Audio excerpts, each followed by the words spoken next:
కడియం నర్సరీలు tourism hub గా అభివృద్ది చేసేందుకు ఏపీ ప్రభుత్వం అడుగులు వేస్తోంది. అంతర్జాతీయంగా గుర్తింపు కలిగిన రాజమండ్రి సమీపంలోని నర్సరీలకు సందర్శకులు పెద్ద సంఖ్యలో తరలివచ్చేలా ప్రత్యేక ఏర్పాట్లు చేస్తోంది. ఈ మేరకు ఏపీ టూరిజం శాఖ మంత్రి కందుల దుర్గేష్ తూర్పుగోదావరి జిల్లా కలెక్టరేట్లో ప్రత్యేక సమీక్ష నిర్వహించారు.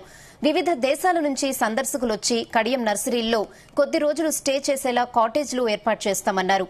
ఎకో పార్క్ వంటి నిర్మాణాలు చేపడతామన్నారు. నర్సరీల రైతులకు అదనపు ఆదాయం వచ్చేలా కడియం ప్రాంతంలో టూరిజం అభివృద్ది చేస్తామని మంత్రి దుర్గేష్ తెలిపారు.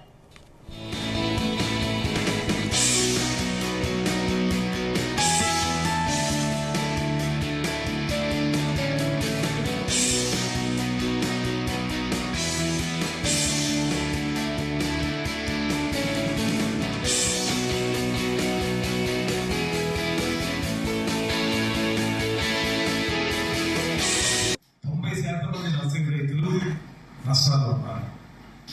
బ్యాంకుల్లో అప్పుడు తీసుకొచ్చేది కట్టలేనటువంటి పరిస్థితుల్లో కొన్ని నర్సరీలు, కొన్ని పేర్లు ఉన్నటువంటి నర్సరీలు మాత్రమే బాగా మనుగడ సాగిస్తున్నాయి తప్పితే మిగతావి చెప్పినట్టు కాదు. అలాంటి సమయంలో ఒక పక్కన మీ నర్సరీ రంగాన్ని కాపాడుకుంటూనే మరో పక్కన వేరే దారుల్లో కూడా మనం ఆదాయాన్ని సమకూర్చుకునేది.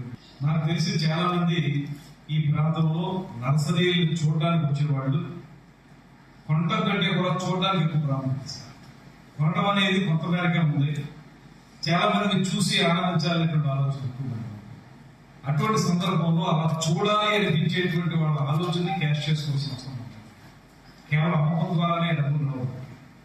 పర్యాటకంగా దీన్ని అభివృద్ధి చేయగలిగితే ఇప్పుడు కరెక్ట్ గా ప్రజెంటేషన్ ప్రకారం ఏవైతే మనం దీన్ని ఒక టూరిజం ప్లేస్ గా తయారు చేయగలిగితే అక్కడ కెఫేరియాలు కట్టడం, లేకపోతే ఒక రిసార్ట్స్ ఏర్పాటు చేసుకోవడం, దాంతోపాటు దాన్ని కంప్లీట్ గా టూరిజం స్పాట్ గా తయారు చేస్తే మీకు కొంత సపోర్టింగ్ ఎకానమీ డెవలప్ అయ్యే అవకాశం.